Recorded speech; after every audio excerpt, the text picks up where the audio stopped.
Acá nos preguntan si es un buen momento para tener hijos. Eso depende de la planificación interna. Si el ser no planificó tener hijos, mejor que no los tenga. Ninguno encarna aquí sin planificación interior. Entonces, al momento de encarnar, el ser tiene planificado algo particularmente. Y dice, la energía sutil que hay detrás de las relaciones sexuales es la energía creativa. Entonces, si el ser tiene planificado colaborar mediante algún aporte de energía creativa en este plano, al ingresar a estos niveles de conciencia, entonces todo eso es válido. Cuanto más elevada está la conciencia, el ser va a recibir algún tipo de exigencia en términos evolutivos y en términos de participación. Entonces, si le corresponde a los seres servir como herramienta para que ingresen a la materia determinadas conciencias, eso es un servicio. Si el ser compulsivamente se maneja con todos esos aspectos, no es un servicio, es una interferencia más para la vida planetaria. Y la vida planetaria está llena de estas interferencias que de un modo u otro, hasta que no tenemos un determinado nivel de conciencia, no podemos comprender en profundidad. A medida que comprendemos, tenemos una mayor responsabilidad. A medida que esa responsabilidad es percibida por el ser, tiene que ajustar su frecuencia para estar como conciencia lo más estable posible en aquello que acaba de percibir como válido. Entonces, en cada etapa, la relación con la energía creativa puede ser diferente. Porque la energía creativa no solo tener hijos, no solo es aportar una idea a la vida planetaria. Energía creativa es toda aquella energía que internamente esté prevista, que un ser canalice al estar presente en la materia, en este caso un ser en relación a la energía creativa cuando está en la materia, ¿no? Que está prevista que él aporte en la materia mediante su conciencia. Todos estamos acá en la materia para hacer un ensayo determinado, una aproximación determinada, para ofrecer mediante nuestra conciencia un puente determinado a la energía creativa. Los seres que no tienen prácticamente relación con la energía creativa son aquellos seres que están tan comprometidos con los juegos de fuerza de la materia, que operan compulsivamente en la materia y todo lo que hacen en la materia es de corte exclusivamente egoísta. Se centran en metas personales, entonces ellos no están ahí para aportar al universo material en el cual transitoriamente están polarizados aquello que ese universo necesita, no están para asistir lo que ese universo necesita, sino para tomar de ese universo lo que les place, para egoístamente estar dentro de ese universo en la posición que creen que deben estar o que les compete estar. Si es un buen momento para tener hijos, a medida que la transición planetaria vaya avanzando, los seres tienen que ser muy, pero muy cuidadosos en tal sentido. Muy, pero muy cuidadosos. Cuando los seres, a medida que avancen la transición, se vayan encontrando o se vayan observando, vayan descubriéndose en tránsito de cierto tipo de situaciones, van a tener que ser muy cuidadosos para ver si realmente la forma, el modo en que están transitando esas situaciones es aquel que está siendo requerido por la vida planetaria, por este universo planetario, y está respondiendo a lo que él planificó internamente como aporte a la vida planetaria. Si no responde a eso, entonces tiene que reflexionar y ver de qué se está tratando aquello. Es una gran responsabilidad hoy traer hijos al mundo, una gran responsabilidad, inmensa responsabilidad. Y la energía creativa, como responsabilidad en términos genuinos, no tiene que ver solo con traer hijos, insistimos. Creatividad es la condición que un ser desenvuelve y sostiene para aportar en un universo aquello que ese universo requiere y necesita. Entonces excede traer hijos, excede hacer una obra, excede tener una idea, excede tener algún tipo de motivación en particular. Creatividad es esa condición mediante la cual el ser está colaborando para asistir la necesidad de ese universo. Y en ocasiones puede ser un hijo lo que ese ser tiene que aportar mediante la energía creativa, porque ese otro individuo tiene que ingresar a la materia y por alguna vía tiene que ingresar. Mientras ciertas leyes estén en la materia todavía operando, los mecanismos ya sabemos cuáles son. En otras oportunidades la energía de la creatividad se va a manifestar mediante ideas, propuestas, planificaciones, arquetipos, ideales. Lo más lejos que hoy tiene la energía de la creatividad como herramienta, lo menos válido que hoy tiene como herramienta la energía de la creatividad son las llamadas formas artísticas. La mayoría de esas formas artísticas responden todas a encapsulamientos psíquicos, a desvíos psíquicos, ni hablar de las formas artísticas o pseudoartísticas, en este caso, que necesitan motorizadores externos como sustancias y otras cosas para crear. La verdadera creatividad es una inyección de vida interna ante la cual la conciencia del individuo está abierta y disponible. Si eso no está ocurriendo, no hay creatividad ninguna. Por más que aquello que surgiera de un viaje con cualquier sustancia pareciera ser genial, en realidad, como energía, está sobrando. Porque lo que a la conciencia psíquica le parece genial, a la vida interna le parece basura a veces. Tantas cosas se definen como genialidades, tantas cosas se galardonan, tantas cosas se distinguen en este plano, en este planeta, por los seres humanos, que no tienen nada que ver con lo que realmente la vida interna observa y considera respecto a esas situaciones. Entonces, la energía de la creatividad es una energía que no debe estar ausente en nada. Cuando nosotros estamos pensando, emitiendo un pensamiento, ni siquiera hablando, liberando energía en el campo mental, podemos estar haciendo un aporte creativo a la vida planetaria o podemos estar encapsulando todavía más la vida planetaria. Si nuestra mente no responde a las energías internas y se compromete con la inestabilidad de las fuerzas psíquicas del planeta, nuestra mente no está creando nada, y por más que el ser piense que está haciendo un acto creativo. Como esta gente que dice, no, yo tengo esta cosa de ponerme a reflexionar.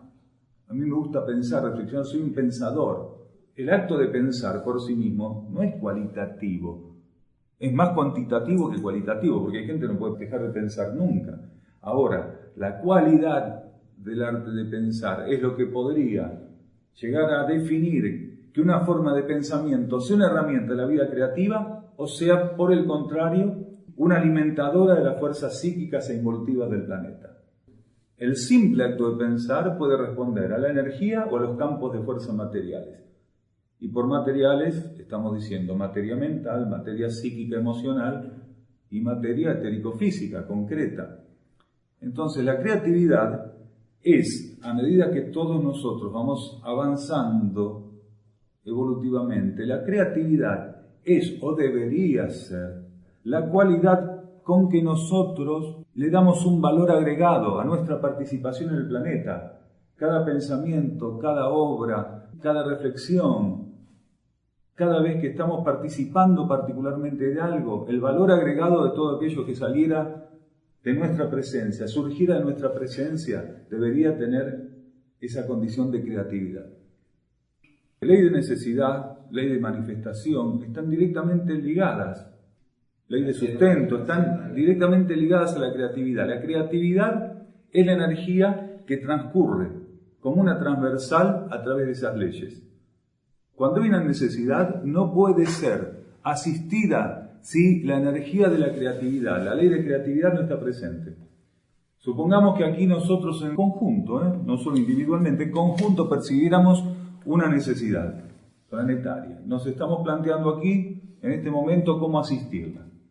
Si al momento de plantearnos cómo asistir esta necesidad planetaria, nuestra energía interna no pudiera fluir, no pudiera ser realmente la herramienta que diera tratamiento a la observación, el encauzamiento de esa necesidad, por más que nosotros todos estuviéramos haciendo lo imposible para que esa necesidad pudiera ser satisfecha, no podría ser satisfecha. ¿Por qué? Porque el campo de esa necesidad, lo único que recibiría de parte nuestra sería una recarga psíquica. Estaríamos todos tirándole formas pensamientos, estaríamos liberando sentimientos, incluso pondríamos mano a la obra para ver cómo hacerlo, y todo lo que surgiera incluso de nuestra manifestación material, de nuestro intento de voluntarismo material para asistirlo, sería ineficiente si la energía interna del conjunto no pudiera estar ahí presente. Cuando una vez nosotros, hablando de la creatividad, dimos el ejemplo de un panadero. Todos los panaderos hacen pan. Pero cuando uno toma el pan surgido de las manos de un panadero que está conectado con su vida interna, ese pan alimenta, porque el sustento no es material. La materia forma parte de la red del sustento. La materia es uno de los revestimientos del sustento, pero no es el sustento en sí mismo. Si un individuo está amasando pan, está manipulando pan, se ofrece a distribuir pan para los demás, pero su vida interna está ajena a eso, lo único que hay ahí es un intercambio, una circulación de materia. Un panadero que está en sintonía con su conciencia interna, con ese pan está creando, ahí hay energía creativa, aunque el pan sea exactamente igual que el otro pan. Exactamente igual que el otro. Tengo una anécdota familiar. Mi abuelo era panadero, un eximio panadero, pero su pan no era bonito, pero venían de 90 kilómetros a comprar el pan, tenía algo ese pan. Jamás usaba químicos, él ponía todo lo que estaba a su alcance ahí para que ese pan saliera realmente como tenía que salir. En cambio, los otros panaderos de la región, de la zona, en Capital Federal era esto, lo acusaban, pero ¿cómo? José tiene que vender pan como nosotros, tiene que usar un químico que era muy común en esa época, que después lo empezaron a prohibir, bromato de potasio. Tiene que usar bromato de potasio porque así el pan sale. Bueno, lo querían arriar para ese lado. Por eso en la Federación de Panaderos no lo querían a mi abuelo. Porque él no se sentía un panadero de ese palo. Entonces mi abuelo se levantaba a las 3 de la mañana, amasaba, buscaba los mejores ingredientes, siempre intentando que la relación cliente-precio-calidad estuviera en equilibrio, le sirviera al cliente y a él. Ahí está lo más cercano a lo que queremos dar como ejemplo. Si algún pan estuviera hecho con energía creativa, este estaría bastante cercano. Mientras que los otros que solo buscaban con el bromato de potasio que el pan se inflara, estuviera más brilloso, livianito, para que en vez de entrar 15 piezas entraran 22, porque salía tan liviano, entonces los clientes iban con una bolsa así por 1 kilo de pan. Bueno, este hombre hacía eso. Y quien haga eso en lo que hace, está colocando la energía interna a lo que ofrece. Esa es energía creativa. Aunque el pan fuera igual o más feo, ese pan alimentaba más que el otro pan. No solo porque no tenía químicos, sino porque realmente estaba siendo cuidado y estaba en manos de la energía interna. Mi abuelo no era un filósofo, pero un hombre muy silencioso que después de haber pasado por una situación de muerte muy grande, o sea, de riesgo de muerte muy grande, los demás decían, perdió la alegría, no, él se había tornado un ser profundo. Y eso fue muy interesante, porque pasó de ser un ser reservado, casi no hablaba. Antes del accidente tocaba la guitarra, cantaba, embromaba todo el día. De repente, después de esto, entró una sintonía, una frecuencia de silencio, de profundidad. Cuando hablaba con un sentido reflexivo muy, muy profundo. Entonces la vida interna estaba asomando ahí. Continuamente asomaba. Entonces este es el ejemplo que queremos dar. Cuando estemos presentes, si nuestra vida interna no puede estar virtiéndose mediante nuestra presencia, ahí no hay creatividad. Y si un ser es herramienta del vertido de la vida interna donde esté, aunque no abre la boca, él está asistiendo a la necesidad. Porque lo que necesita este planeta es esencia. Y la creatividad es precisamente la asistencia a la necesidad. No tiene que ver, insistimos, con el pseudoarte, con que el libro tenga esto, con que la pintura parezca aquello, con que la obra de teatro, con que no sé qué. No tiene nada que ver con eso. Creatividad no es hacer cosas extraordinarias, aparentemente exclusivas y que nadie hizo. Creatividad es la capacidad de ofrecer en esencia la asistencia a las necesidades. Un ser puede ser creativo y pasar desapercibido a todos y a cada uno, porque la esencia es invisible. Otros, de modo rimbombante, como para salir en la foto, hacen demostraciones de creatividad que en realidad pueden no ser tales. La esencia de lo creativo, sea para traer un hijo al mundo, o sea para asistir al mundo en cualquier otro aspecto, pasa por la capacidad de que hubiéramos reducido la distancia con nuestra propia esencia y que esa esencia se manifieste en lo que hacemos. Si eso no está presente, no hay creatividad. ¿Qué está haciendo? Recuperando la vida planetaria para que la vida planetaria, en todos sus niveles, pase a ser un campo de vida creativo. Este planeta solamente no cuenta con interferencia respecto a la energía creativa del nivel mental hacia arriba. Quiere decir, del nivel mental abstracto hacia arriba es que este planeta no cuenta con interferencias en términos creativos. En el nivel sobremental y en el nivel supramental. Entonces, pero del nivel sobremental hacia abajo, quiere decir la mente concreta, el campo emocional, tanto individual como colectivo del planeta, como el campo material concreto, etérico-físico, están interferidos gravemente en términos de energía creativa. Gravemente.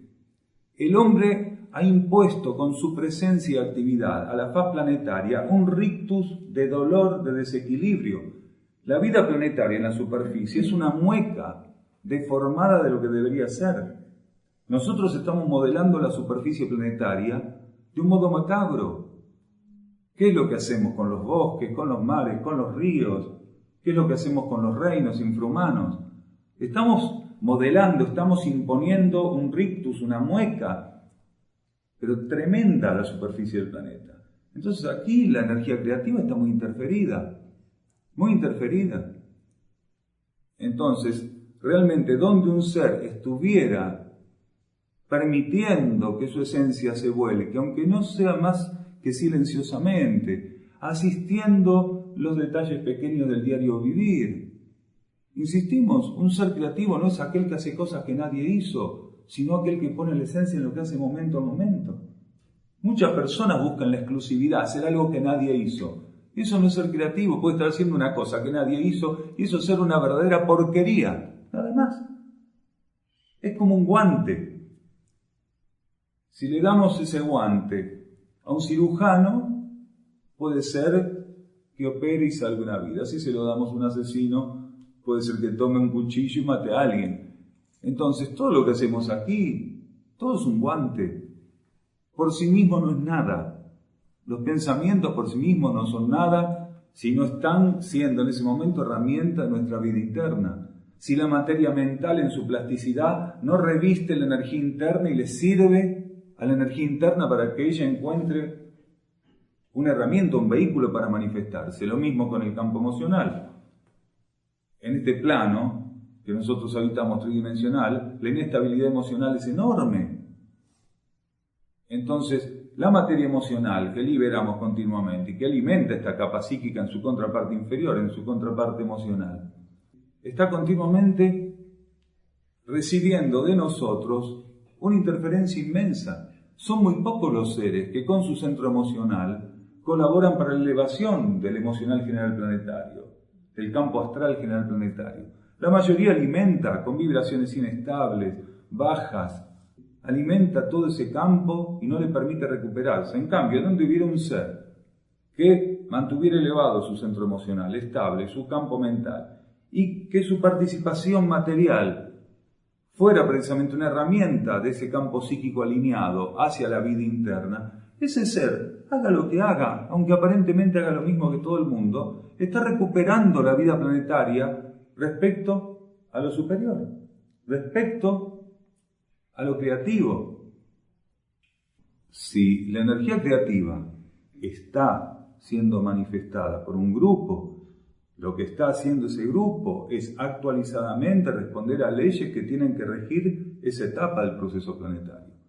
Porque la energía creativa no se manifiesta en aquello que está, por decirlo de algún modo, anacrónicamente dispuesto o participando de las necesidades del planeta. Entonces, cuando un grupo, un individuo, están realmente expresando energía creativa, que colaboran para la expresión de vida creativa, en ese momento no hay nada más actualizado para esos seres en relación a las leyes que aquello que están haciendo. Entonces ahí las leyes se manifiestan. En esta etapa de transición, algunos individuos y algunos grupos ya están siendo herramientas más o menos actualizadas de algunas leyes de los niveles internos de la vida que deben actuar en este proceso de recuperación y encaminamiento de la situación planetaria a futuro. Gradualmente, no importa si se ve o no se ve, si se aprecia o no se aprecia, porque es una cuestión interior, es una cuestión suprafísica, es una cuestión supramental, la relación de esos individuos o esos grupos con esas leyes. Pero si ese grupo o esos individuos están realmente expresando vida creativa o energía creativa, esas leyes están ahí operando a través de esos individuos. Quiere decir, las leyes que a lo largo de las distintas etapas del planeta y la humanidad van activándose particularmente, o si bien no cambia la regencia de una ley, sí cambia el voltaje, la cualidad de esa ley respecto a la etapa. Si esos individuos están en sintonía y la energía interna está virtiendo, están permitiendo que lo que la ley necesite de etapa en etapa pueda encontrar en ellos realmente una herramienta para su aplicación. Entonces es así donde se dice que un individuo o un grupo empiezan a cumplir con las leyes que están siendo necesarias, se implanten y operen en el planeta, a cumplir con las leyes al mismo tiempo que pasan a ser puentes para que esas leyes circulen de un modo más desimpedido en ese campo de energía. A ver, la energía es una en el cosmos, pero la energía, para operar, si fuera necesario, según el nivel de conciencia cósmico del que estemos hablando, puede desglosarse, diversificarse para poder atender las necesidades de esos niveles de conciencia del modo adecuado. La energía única, según en qué nivel de conciencia tenga que expresarse, puede manifestarse a través de 7 vertientes, de 5 vertientes, de 9 vertientes, de 21 vertientes, dependiendo, o de otro número de vertientes según la necesidad de ese nivel de conciencia. Cada una de esas vertientes, de esas cualificaciones de la energía, se denomina rayo. Un rayo es una cualificación energética. Entonces no hay nada en el cosmos que no esté nada, no solo en este planeta, en este sistema solar, en cualquier planeta, dimensión, nivel, plano. Todo lo que es está siendo cualificado por una energía de rayo o por una combinación de energías de rayo, que no son nunca definitivos, porque las energías de rayo solamente actúan durante un ciclo o una etapa hasta que aquel nivel de conciencia o campo de vida necesita otra regencia de rayo para poder enfrentar la etapa subsiguiente. En algunos casos, un campo de energía puede ser solo regido por 1 o 2 rayos o la combinación de rayos que fuera, porque aquel campo de energía, desde que se manifiesta hasta que agota su manifestación, no necesita un cambio de rayos. Entonces podría ser que un campo de vida, cualquiera fuera, comience su manifestación regido por un rayo y la agote regido por el mismo rayo, o la misma combinación de rayos. Quiere decir, la multiplicidad de variables que se pueden dar es inmensa. Lo importante es que se entienda que los rayos son la diversificación de esa energía única, la cualificación que esa energía única hace cuando se desglosa para poder asistir con rangos más precisos las necesidades también precisas de niveles de conciencia, de planos, de dimensiones o de campos de vida. Que eso en cualquier parte del cosmos es válido. Entonces, acá en el planeta Tierra, toda esta primera etapa que el planeta Tierra fue expresando, recibió la oportunidad de ser campo de manifestación, aunque a veces más de un rayo, a veces menos de otro, con sus alternancias de 7 rayos. O sea, en este nivel de conciencia planetario, en este planeta, en este ciclo, todo el ciclo que vino transcurriendo, 7 rayos era lo que se manifestaban.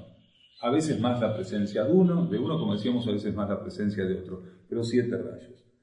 Cuando termina ese primer ciclo de manifestación, ocurre un cambio de polaridad y la necesidad planetaria es que se activen otros rayos. En realidad son 21 rayos cósmicos, pero no están todos activos en todo lugar, en toda dimensión, en todo plano, nivel. Según las necesidades de esa dimensión, plano, nivel. Entonces eran 7, se activaron a partir de 1988, 5 más. Se activaron del 8º al 12º rayo.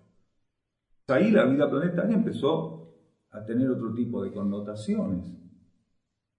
Ahora, estos 5 rayos que se activan, inmediatamente no pasan a tener su manifestación o su condición de expresión automáticamente igualitario al de los otros 7, porque la activación no significa que esa activación esté representando la presencia, que esté asumiendo esa activación una participación idéntica a la que ya tienen aquellos otros 7 rayos que vienen desde hace millones de años. Se activan, sí, pero esa actividad empieza primero en los niveles supramentales, en los niveles internos, y gradualmente empieza a encontrar reflejos, a buscar reflejos y conducción en los niveles más bajos, en los niveles más densos. La activación de estos 5 rayos, su actividad principal, hoy se da en los niveles sutiles e internos del planeta. A medida que este campo de vida fuera logrando la permeabilidad adecuada, a medida que la transición planetaria fuera avanzando para su agotamiento, estos 5 rayos cada vez van a ir asentando su actividad o manifestándose en niveles más cercanos al material concreto, al emocional y al mental.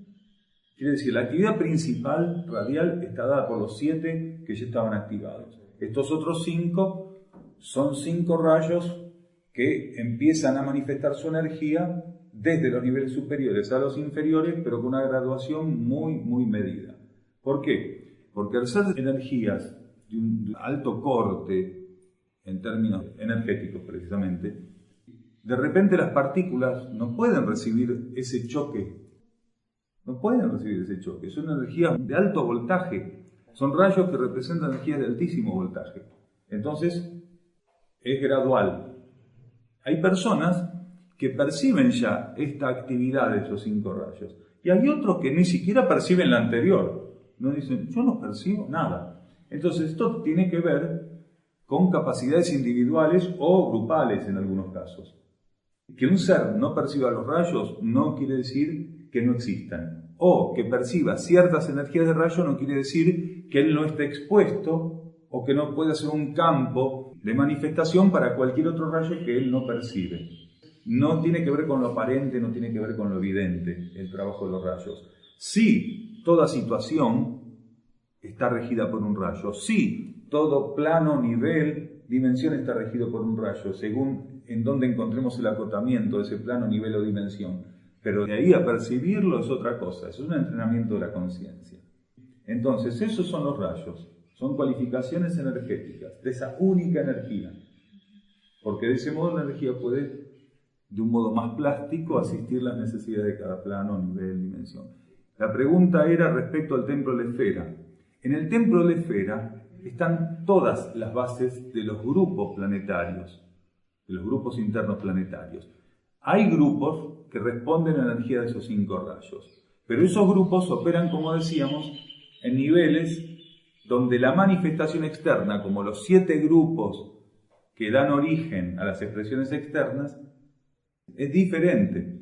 Estos 5 rayos tienen sus terminales en el centro de la esfera. El centro de la esfera es un nombre simbólico, en realidad es un núcleo de energía que forma parte de un campo de conciencia que es la civilización intraterrena de Erx. Entonces, dentro de la civilización intraterrena de Erx hay un núcleo de energía, hay un nódulo energético que se denomina templo de la esfera, que es una condición resguardada de la energía de Erx con fines sacerdotales y ceremoniales de amplio espectro. En ese templo de la esfera, o en ese núcleo, en ese nódulo energético, se asientan las bases de los grupos internos planetarios, de los grupos de almas planetarios. Ahí está la regencia, la base de esos grupos de almas planetarias. Por ser Erx, precisamente, el centro que conduce todo el proceso iniciático, todo el proceso de la instrucción, todo el proceso de la expansión de conciencia de la humanidad, todo el proceso de religación interna, quiere decir, de separar distancias por parte de los individuos y los grupos entre su condición externa y la interior. En Erx, ese nervio energético opera como una herramienta de estimulación de esos grupos internos. Al estar asentados en Erx, la base de esos grupos internos reciben por parte de Erx una estimulación pareja a todos esos grupos internos para que en la medida que correspondiera la energía que va resultando de ese contacto se distribuya por estos grupos internos de almas al conjunto general de la humanidad. Los nombres de los rayos tal vez hagan falta. El primero, voluntad-poder. El segundo, amor-sabiduría. El tercero, inteligencia activa. El cuarto, armonía. También para la humanidad terrestre es armonía a través del conflicto. ¿Por qué? Porque la humanidad terrestre suele experimentar con la armonía después de que libera energías de fricción muy fuertes. Cuando libera esos nódulos de fricción es cuando a veces accede más establemente a una experiencia armónica. La mayor parte de las personas de este planeta conocen la armonía después de un conflicto, nada más. Para luegamente perder la armonía, experimentar otro conflicto, y así van haciendo experiencias kármicas, experiencias de purificación, porque el cuarto rayo es un rayo muy ligado a determinados aspectos de la purificación de la conciencia, porque el conflicto permite que se expurguen aspectos que no están trabajados, ¿sí? Nos pone particularmente a trabajar sobre ciertas cosas.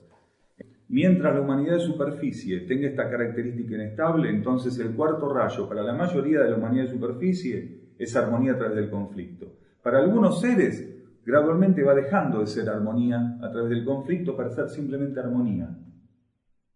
Es un rayo muy particular en ese sentido. Después, el quinto rayo es conocimiento concreto. El sexto rayo, devoción e idealismo. El séptimo, orden y ceremonial, orden y organización. Los 5 rayos del octavo al duodécimo que se fueron activando son interrelacionamiento de los universos, luego omnipresencia, transfiguración, omnisciencia y liberación, del octavo al duodécimo. Esos son los 12 rayos que están activos en el planeta, con mayor o menor incidencia.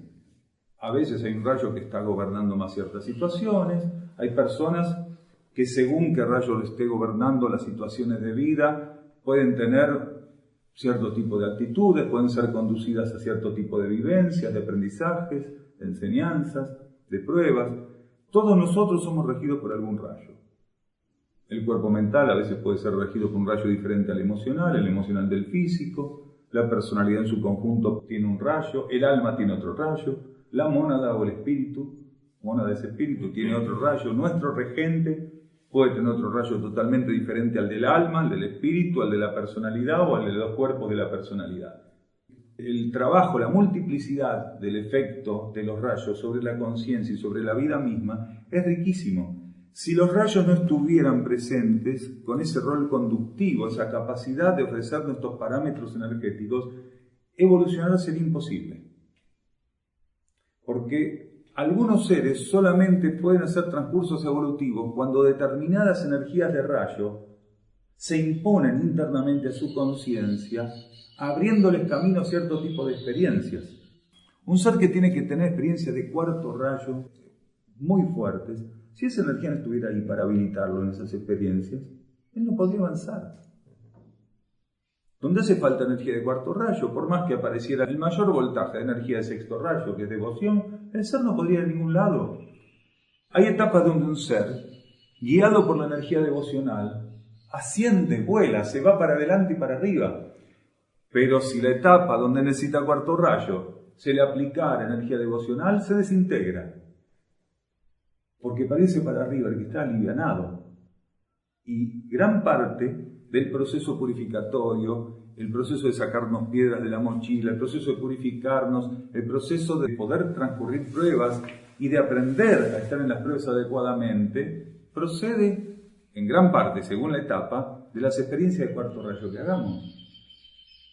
Como cuando el ser necesita hacer experiencias en ciertas etapas de tercer rayo, que es inteligencia activa. Si el ser no estuviera en ese momento siendo receptor de esa energía, si el ser no estuviera siendo estimulado por esa energía de tercer rayo, él no podría avanzar. Porque cuando el ser necesita energía de tercer rayo para hacer una experiencia evolutiva, el que está viendo y que está necesitando una energía que le permita entablar una vinculación correcta, sintética, necesaria entre los elementos con los cuales va a interactuar. Para poder hacer una vinculación adecuada con los elementos significa los componentes de la vida, de las situaciones, todo es un elemento. Si no estuviera esa energía de tercer rayo ahí operando, ofreciéndole esa posibilidad, ¿cómo hace eso? Si no está activa, si no está viva esa energía de tercer rayo, es imposible. Y en momentos donde el ser tiene que tener aspectos de conocimiento concreto establecidos en su conciencia, si no tiene quinto rayo, que es conocimiento concreto, él no puede. Porque si bien el conocimiento concreto, quiere decir, lo que nosotros entendemos por conocimiento concreto, que es la acumulación de experiencias más o menos mecanizadas y rígidas mediante la utilización del consciente izquierdo, si no tuviéramos conocimiento concreto de su contraparte superior que excede el mero mecanismo de acumulación de datos en el consciente izquierdo, no podríamos tampoco sobrellevar nuestras experiencias evolutivas, porque en algunos momentos, cuando la energía de instrucción, mediante, no con palabras, pero sí mediante situaciones que nos propone, nos dice, bueno, ahora utilice lo que aprendió. Si el conocimiento concreto, como energía, no hubiera estado en nosotros con algún grado de experimentación y asentamiento, sería imposible. Nadie podría aplicar el conocimiento adquirido si en alguna medida aspectos de quinto rayo no estuvieran establecidos en él y activos. Entonces los rayos son preciosos porque ofrecen continuamente tanto a la partícula como al nivel de conciencia la condición adecuada para esa experiencia. El sábado pasado hablamos de las cuadraturas de los rayos. El sábado pasado decíamos lo importante que era en algunos casos comprender cómo los rayos ahora estaban interactuando. Pero lo que no podemos nosotros hacer es conscientemente algún tipo de evaluación o especulación respecto a cómo operar con esas cuadraturas. A nosotros la información nos va llegando gradualmente, dosificada, y la energía de instrucción va diciendo, bueno, ahora los rayos no trabajan más por empatías de pares, por empatías de impares, ahora trabajan en cuadraturas, se sintetiza, son 3 conjuntos de 4, hay una síntesis. Pero conscientemente nosotros no podemos hacer nada más que estar ante esa información abiertos para que opere del modo más subjetivo posible. Pero ciertamente, cuando está operando una situación de primer rayo, de algún modo hay influencias de los otros 3 rayos que componen la cuadratura del primero. Seguramente hay de sexto, de séptimo, de décimo segundo, que son los 3 que componen la cuadratura del primero. Y seguramente cuando opera el segundo, habrá cuarto, noveno, décimo primero que componen la cuadratura del segundo. Y lo mismo el tercero, quinto, octavo y décimo que componen la cuadratura del tercero. Quiere decir, hay una relación, hay una presencia indirecta. Pero nosotros conscientemente, todavía en esta etapa de la humanidad, no podemos hacer nada con eso. Está bueno tener la información, como decíamos el sábado pasado, cuando uno recibe una información que está recibiendo. La oportunidad de entrar en contacto con un patrón vibratorio, no importa si la entiendo o no la entiendo, porque la mente concreta es muy deficiente. Pero ¿qué pasa? La mente concreta es deficiente, pero si uno aprende a decirle a la mente concreta, cállese, no cuestione, esté receptiva, cállese, ábrase, entonces la mente concreta filtra la basurita gruesa, pero lo sutil y lo fino pasa. Y eso es lo importante, que vayamos entrando en contacto con lo subjetivo que tiene la información.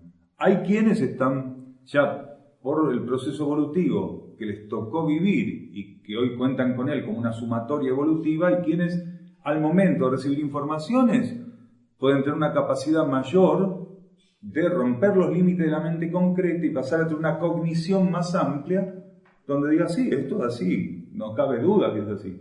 Y otros tendrán más limitación y dirán, bueno, esto lo tengo que masticar un poco y ver qué pasa conmigo con esa información, ¿no es cierto? A lo largo del proceso evolutivo que vamos haciendo, se da algo que es muy interesante.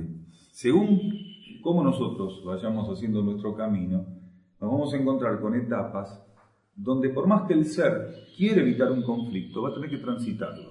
Porque hay ciertos conflictos que son ineludibles, porque forman parte esencial de nuestro aprendizaje.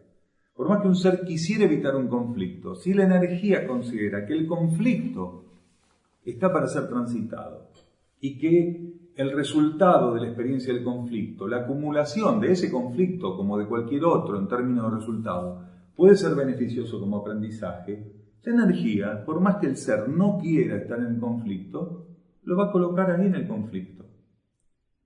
Lo importante es que el ser en cada situación trate de estar en sintonía con su interno. Entonces, eso permite que la energía, en términos constitutivos de la situación, no esté en contraposición con la idea que tiene el ser de lo que tiene que ocurrir en la situación. Hay situaciones que indudablemente no nos gustan a muchos de nosotros. A todos, indudablemente, habrá situaciones que no nos gusten. Quiere decir que no sean agradables al primer contacto con ellas. Pero lo primero que tenemos que aprender ante esas situaciones es ver que posiblemente no hubiera forma de eludirlas, y que si no hay forma de eludirlas, el trabajo de la conciencia ante esas situaciones tiene que ser de apertura para ver qué es lo que yo tengo que hacer en esa situación, en términos de beneficio general, de beneficio grupal, de beneficio individual, y si beneficio del todo, ¿qué puedo hacer con esa situación? Tengo que ver qué es lo que la vida está colocando para mí esa situación. Y si estoy muy abierto y receptivo, posiblemente empiece a percibir, pero no porque lo pude determinar mediante posiblemente una observación comparativa, analítica, racional, sino porque al estar receptivo quedo más expuesto a la influencia interior. Puede ser que en ese momento nos estén mostrando que ahí tiene que operar una energía de cuarto rayo, que nosotros tenemos que brindar la mayor colaboración para esa energía de cuarto rayo. Entonces, un ser en esa misma situación, supongamos que esa situación abarca 2, a 3, a 5, a 10 seres, un ser en esa situación que pudiera sintonizar la contraparte superior, la curva ascendente del cuarto rayo, aportaría la mayor armonía posible. El ser que no pudiera estar en condiciones de aportar a esa situación de cuarto rayo, la contraparte superior de la experiencia de cuarto rayo, lo que va a hacer es confirmar los aspectos más bajos del cuarto rayo. Entonces, ¿qué va a aportar la situación de cuarto rayo? Conflicto. En una misma situación, un ser colabora o adhiere a la energía del cuarto rayo en su aspecto más básico, primitivo, inmaduro, que es el conflicto, y otro ser puede estar en condiciones de aportar la contraparte más avanzada, superior del cuarto rayo, que es la armonía. Porque las energías de rayo se experimentan en todos los rangos inimaginables. Entonces, un ser que está maduro posiblemente tenga mayores posibilidades de experimentar energías de rayo, cualquiera que fuera, del modo más elevado posible, de la media para arriba. Un ser inmaduro, un ser más primitivo, un ser más ligado a las fuerzas primarias, la mayor parte de las energías de rayo que manifiesto, que atiende, son energías de rayo así, muy inestables. Si es una energía de primer rayo, es una energía violenta. Si es una energía de segundo rayo, es una energía totalmente ingenua, de compulsividad inclusiva. Es una energía de un segundo rayo que no es amor. Es un segundo rayo inmaduro. Es un segundo rayo que todavía no puede expresarse de un modo elevado. Entonces, la gente que es de segundo rayo, ¿qué hace? Tiene gestos de ingenuidad, incluso gestos a veces de compulsividad en términos de inclusividad que son descabellados. Como esta gente dice, no, todos los perritos están en la calle, los traigo a mi casa. ¿Cuánto puede vivir una persona? ¿Cuánto va a durar si cada perro que pasa por la puerta de la calle lo lleva a la casa? En un año tiene 600 perros y ella tiene el loquero. Una persona de segundo rayo inmaduro hace eso. Entonces, una persona de tercer rayo inmaduro, ¿qué hace? No, yo voy a encontrar la forma de hacer tal cosa. Es un desastre que después para arreglarlo, increíble. Increíble. Uno de quinto rayo inmaduro que no, yo sé cómo se hace. Se hace así, así, seguí las indicaciones, bueno, medio planeta a la basura. Y lo mismo, cada ser que establece un vínculo inmaduro con las energías de rayo, o él es inmaduro, entonces las experiencias que tiene que hacer de rayo son relativamente bajas todavía, es un desastre con lo que hace. ¿Dónde no tiene que ir? El club de fútbol. Llega el domingo a la mañana, le saca la camiseta, la corneta, la serpentina, la bandera del club de fútbol y mata, va y mata 5, mata 6. Fanatismo, energía devocional desviada. Entonces, ese ser, dentro de 10, 15, 100 encarnaciones, ¿dónde va a poner la energía? En el único. No en San Lorenzo, en Boca, en River. Porque todos esos fanáticos lo que están mostrando es cómo la energía devocional no la pueden encauzar hacia lo único que es digno de eso. Entonces, ¿qué hacen? Como tienen que expresarla, la tienen que profundizar, la tienen que conocer, al estar inmaduros espiritualmente, la colocan en cosas que no son dignas de devoción. Séptimo rayo inmaduro, esa gente que tiene problemas compulsivos de un orden que creen que es el adecuado para todas las cosas y en realidad en términos prácticos interfieren en la energía. Dicen, no, esto tiene que ir colgado acá, el otro guardado en tal lado. En realidad no obedece un patrón de armonía de ese ámbito donde ellos están. Estamos hablando de un ámbito externo, ni contar del propio orden del individuo. Pero lo estamos poniendo así de un modo bien extremo, ¿no? Pero esas personas generan un supuesto orden, que en su cabeza está todo como tiene que ir, que en realidad en términos prácticos, por ejemplo, no sirve para asistir la vida. Si algo tiene que ir derecho, lo ponen torcido, si tiene que ir arriba, lo ponen abajo. Está ordenado, ¿por qué? Porque cada vez que lo sacan, lo vuelven a poner en el mismo lugar. O sea, en realidad están absolutamente convencidos que eso es orden. Podría ser que tengan que hacer experiencias de orden esas personas y que empiecen por ahí, después lo irán sublimando. Hay personas que si no tienen que hacer experiencias con séptimo rayo y tienen que hacer experiencias más con otros rayos, pueden que no cuiden el orden. Y tal vez no lo tengan que cuidar en ese momento, en esa etapa evolutiva, porque tienen que hacer experiencias más incisivas con otros rayos. Si echamos un vistazo así a veces, como la descuidada, podemos confundir o podemos acreditar que tal es ordenado cuando en realidad el que parece ordenado está desordenando también.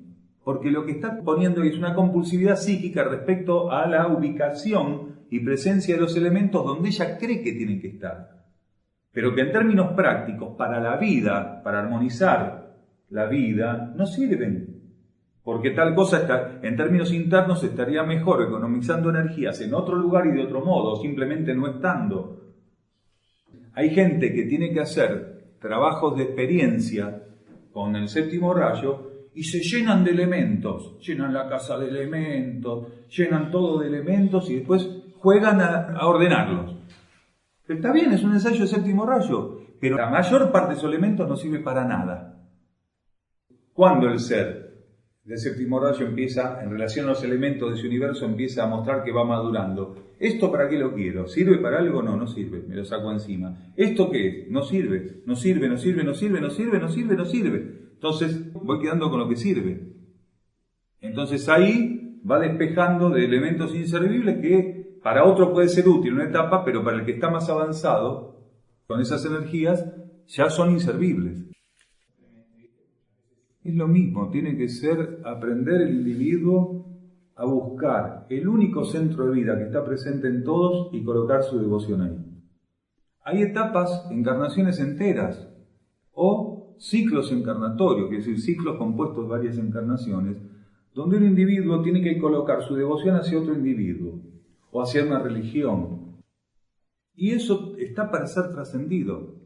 A partir de 1988, lo que empezó a estimularse en los seres humanos que estaban más despiertos fue precisamente colocar la energía devocional en el único, no en un grupo, no en un instructor, no en una religión, no en una doctrina, en el único. Mientras el ser lo pueda mantener el único, esa energía devocional, puede participar de cualquier cosa. Y participa con equilibrio en eso que participa. Pero si el ser pone la energía devocional hacia un individuo, una doctrina, un grupo, una religión, entonces empieza a estar en contraposición a esta energía actual planetaria, que busca que el individuo vaya en un sentido introspectivo al encuentro de su esencia. Esta polaridad femenina que se despertó en 1988, que está estimulando que el individuo vaya al encuentro de su esencia. Por eso es femenina, de introspección, de interiorización esta energía. Entonces, de cualquier cosa que un ser participe, en cualquier aspecto de la vida, de la existencia, cualquier interrelación que se le proponga al ser como experiencia de conciencia, es una oportunidad para que él muestre ese sentido introspectivo, cómo él va hacia su interno y yendo hacia su interno atiende las situaciones. Entonces ahí el desvío devocional empieza a ser cada vez menor, ya no existe ese riesgo. Entonces, en este fin de transición y el comienzo hacia un nuevo ciclo, hay un montón de instructores desactualizados que lo que han hecho es ir en sentido contrario a esta propuesta. Cuando el instructor no libera y genera a través de su imagen o sobre su imagen o su obra devoción, entonces él está desviando. Si el instructor no es capaz de, en cada gesto y palabra, orientar al individuo a su interno, lo está esclavizando, aunque no lo haga su esclavo. ¿De qué lo está esclavizando? De algo que no es su interno. Quiere decir, al alejar al individuo de su esencia interna, lo está haciendo esclavo de todo. Porque en esta etapa es así. Lo único que ofrece genuina liberación es el interno. Entonces, cualquier elemento que desvíe la atención del ser hacia su conciencia interna, que es donde el único está más pleno para él. Porque ¿dónde va a estar más pleno para cualquiera de nosotros que en nuestra esencia el único? Para remitirnos lo más urgentemente hacia único, ir directamente hacia adentro. Entonces, a partir de ese contacto interno, a partir de ese camino hacia el interior, sí la vida cósmica. Entonces ahí sí. La admiración tiene etapas. Porque la admiración como energía, como cualquier otra energía, tiene etapas. En algunas personas que dicen admirar algo, no solo una persona, algo en particular, lo que están queriendo decir, si ya están avanzadas en algún grado en términos de conciencia, lo que están declarando ahí es que están ya en condiciones de reconocer cualidades en ese elemento. Mientras que en una etapa más primitiva, la admiración es un verdadero desvío devocional. Entonces, están quienes admiran con un verdadero desvío emocional, quiere decir, ejecutando un verdadero desvío emocional, y hay quienes simplemente llaman admiración en cierta etapa al poder empezar a reconocer en ese elemento determinado tipo de cualidades. A medida que el ser sigue avanzando, ya no utiliza ese término, porque empieza a darse cuenta cuál es la fuente dadora de toda cualidad, y empieza a percibir que si en él no está presente una cualidad, no es porque es menos o más que el otro, sino porque la vida interna no ofreció esa cualidad en esa encarnación al individuo, porque el individuo tenía que ser una experiencia evolutiva para la cual esa cualidad no era necesaria. Quiere decir, en el nivel interno, nuestra conciencia interna mantiene una relación con las leyes internas, dentro del marco de las leyes espirituales, por lo cual es capaz nuestra conciencia interna de ofrecernos cualquier cualidad en una encarnación. Cuando no contamos con una cualidad en una encarnación, no es porque esté ajena a nuestro potencial, sino que no la necesitamos externamente para la experiencia evolutiva que esa encarnación está ofreciendo. En cuanto nuestra conciencia interna considerase que en una encarnación determinada necesitamos una cualidad o un aspecto polar, lo entrega, lo otorga. ¿Qué quiere decir un aspecto polar? Encarnar como hombre, encarnar como mujer, o traspolarmente. Una persona que se siente mujer en cuerpo de hombre o viceversa. Quiere decir, esas condiciones las ofrece la conciencia interna por una experiencia en el plano material. Y las cualidades son lo mismo. Entonces, a medida que el ser avanza, él comienza a percibir que en el centro de su conciencia está la síntesis del conocimiento y la sabiduría. Y que él no tiene que perseguirlo, tiene que darse por vencido. Entonces va a recibir las cualidades o las condiciones que él momento a momento necesite, en esa encarnación o en otra. Ya no persigue ser tal cosa, él ya no persigue un modelo, ni admira a quienes alcanzaron ese modelo, sino que él trabaja entregado a reducir la distancia con esa fuente dadora de todo. Y sabe que cuando él necesitase lo que fuera, sin pedirlo, porque no va a estar ocupado de eso, sino atendiendo bajo ley de servicio de existencia, aquello que como condición o cualidad tuviera que emerger en su conciencia va a aflorar. Por eso no tenemos nunca que compararnos, porque todos somos únicos y eso representa en todos está el único. Y cuando el único que está en todos necesita que aflore algo en nosotros, simplemente lo hace aflorar. Por eso todos somos realmente una pieza invalorable. Somos una pieza insustituible. Nadie debería quererse del otro, ni tener las condiciones o cualidades del otro, fueran cuales fueran. No, pero yo lo que quiero del otro tiene que ver con algo espiritual, no quiero algo material, no importa. Lo que uno esté queriendo del otro es un gesto de inmadurez. Porque si mi conciencia interna hubiera determinado que al encarnar necesito esa condición, me lo hubiera otorgado. Es así de simple. Las leyes interiores y su manifestación o contraparte externa están ajustadas de un modo tan preciso que entre la voluntad interna de las leyes y su aspecto externo hay una sincronía absoluta. El individuo es en este plano lo que internamente se ve como necesario. Entonces las leyes en su manifestación externa garantizan a la conciencia interna que el individuo va a ser aquello que tiene que ser, con las condiciones, las cualidades y los alcances que necesita y no los que no necesita. Por eso tenemos que aprender a ser especies de custodios entre la voluntad de las leyes internas y la contraparte de las leyes externas que están ahí para otorgarnos eso que las leyes internas necesitan. Y no estar en contrapié, no estar en contraposición con eso. Siempre hay una dádiva. Aparente tener o no cualidades un ser, al estar en la materia, le está recibiendo una dádiva. ¿Por qué? Porque esto es una etapa donde él necesita estar en la materia y las leyes le garantizan que él va a poder estar en la materia. Siempre es una garantía interna estar donde uno está. Nadie podría estar donde no puede estar. Entonces siempre hay una dádiva. Después lo demás es yapa. Entonces existen seres que tienen gran cantidad de condiciones o cualidades, que todos quisieran tener, o algunos por lo menos. ¿Qué podría ocurrir ahí? Hay que bajar el hilo muy finito. Que el ser hubiera sido tan ambicioso a lo largo de una cantidad de encarnaciones que él hubiera perseguido ser el mejor en esto, ser óptimo en aquello, ser el primero en no sé qué, y en alguna encarnación, por motivos evolutivos que solo la conciencia interna y las leyes conocen, a un individuo se le puede otorgar todo aquello que ambicionó. Automáticamente él recibe lo que ambicionó, automáticamente, en términos kármicos, empieza a correrle un reloj de débito, a ver qué hace con lo que él tanto quería. Entonces, toda esa encarnación, ese individuo lo que no sabe que está haciendo es acumular débito kármico, porque el que pide solo puede pedir porque lo va a usar. Hay una etapa en que ya no se puede ni pedir, pero cuando se está en cierta etapa evolutiva, la conciencia del cosmos le dice, ensaye pedir.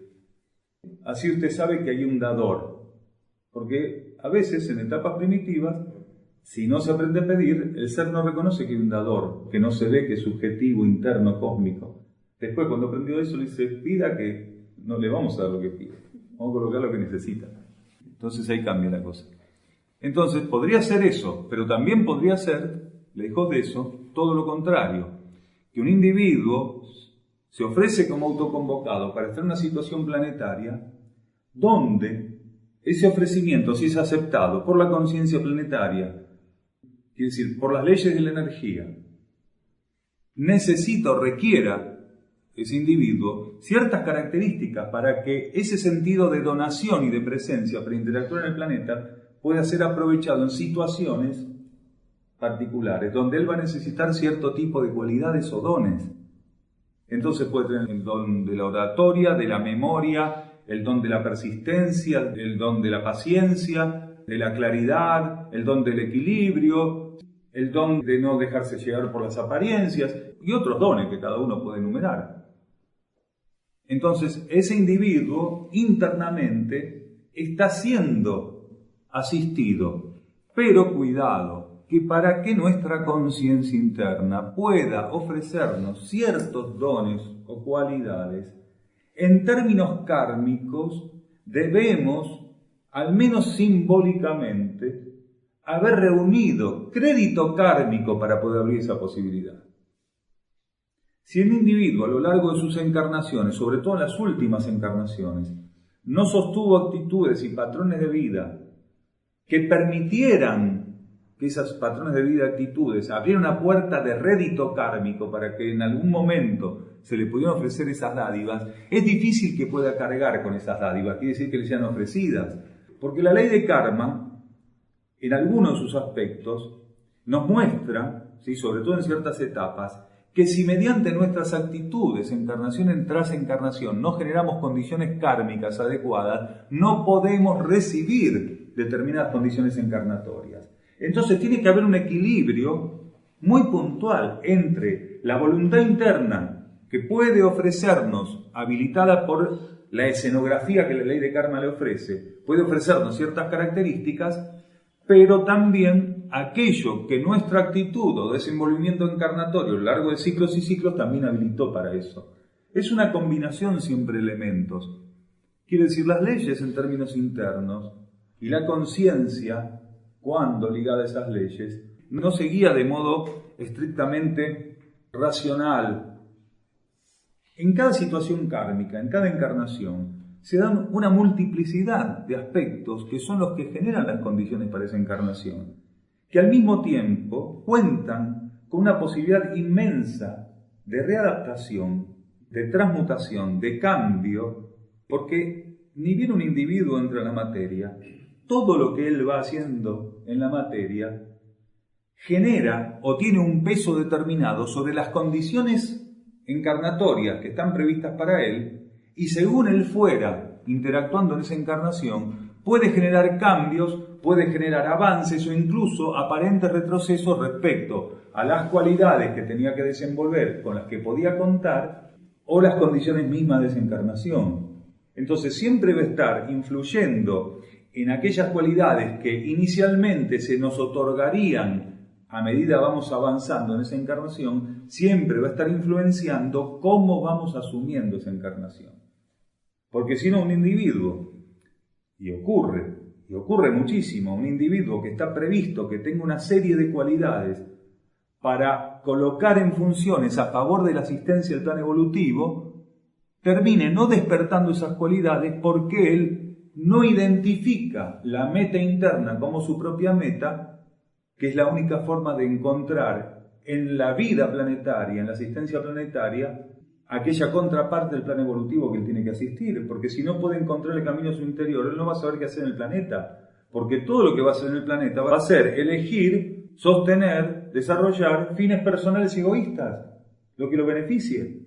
Entonces, un individuo que se ofreció a estar en la vida planetaria en determinada etapa y desde los niveles internos puede estar previsto otorgársele ciertas cualidades o condiciones, puede no llegar a contar con ellas o no contar con ellas en el caudal que estaba previsto internamente si él al momento de estar encarnado desvía su atención y se involucra en complicidad con las leyes materiales.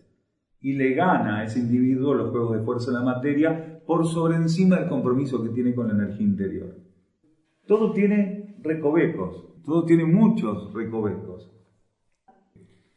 La espiritualidad activa es la manifestación de aquello que está previsto por el espíritu a través de nuestras actitudes y procederes.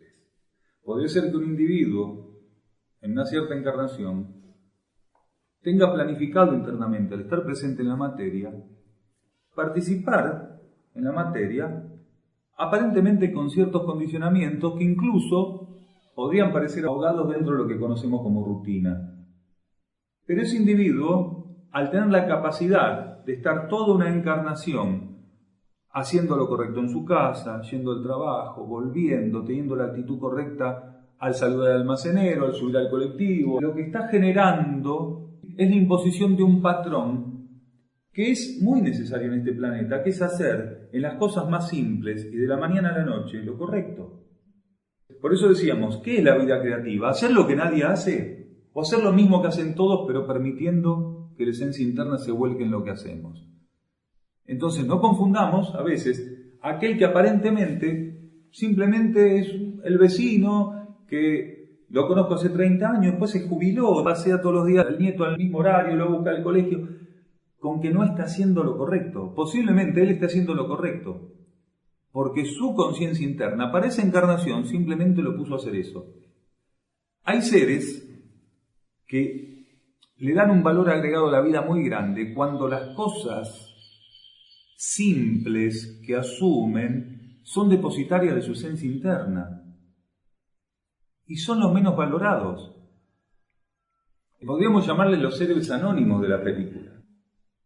¿Cómo se mezcla esto a veces? Encontramos personas que están encarnadas y dicen, no, yo tengo una misión. Nosotros por acá vemos pasar mucha gente. Y lo primero que dice, te saluda, te dice el nombre y te dice, yo tengo una misión. O al revés, yo tengo una misión, soy Carlos. Y más que una misión tiene una gran fantasía, porque todos venimos a hacer algo a la materia. Nadie no viene a hacer algo a la materia. ¿Quién no viene a hacer algo a la materia? Si no, las leyes no permiten que encarnemos. Hasta cuando encarnamos aparentemente de vicio, vinimos a ver qué hacemos con el vicio, a ver si lo trascendemos. Entonces todos tenemos algo para hacer en la materia. Esta persona que viene te dice, yo tengo una misión. Está en gran parte de su vida o de su diario vivir o de su encarnación intentando ver cuál es esa gran misión que tienen. Y mientras tanto son inestables en el trato con la familia, con los amigos, con el trabajo, con la humanidad, con el planeta, son indiferentes a veces más que inestables. Nada les importa porque lo único que les importa es cuál es su misión. Mientras tanto consumen gran parte de la energía de esa encarnación dándole margarita a los chanchos, Y tal vez la única misión que tenían, que es la que todos tenemos, es aprender a ejecutar la vida con una actitud correcta, nada más. Tal vez aquellos que pueden asumir ciertos aspectos de la vida planetaria que otros por ambición espiritual quisieran, lo único que descubrieron era que un paso sigue al otro y que un paso tiene que tratar de tener del modo estable la más elevada actitud. Paso tras paso, uno tras otro. Entonces, en algún momento puede ser que internamente aquello que estaba planificado para aquel que se sostiene en la actitud correcta, paso tras paso, se le vaya revelando que otros aspectos de su colaboración a la vida planetaria tiene planificados internamente, se le van revelando, y si su actitud es capaz de sostenerla, tal vez, ante esa revelación, incrementen su servicio al planeta. Entonces nunca podemos saber en esta transición planetaria quién realmente está ahí, consumido por la rutina, o quién simplemente está de un modo estable, persistente, haciendo lo que internamente él está absolutamente convencido de que es lo correcto, y que lo confirma cada vez que se levanta y lo confirma cada vez que se acuesta.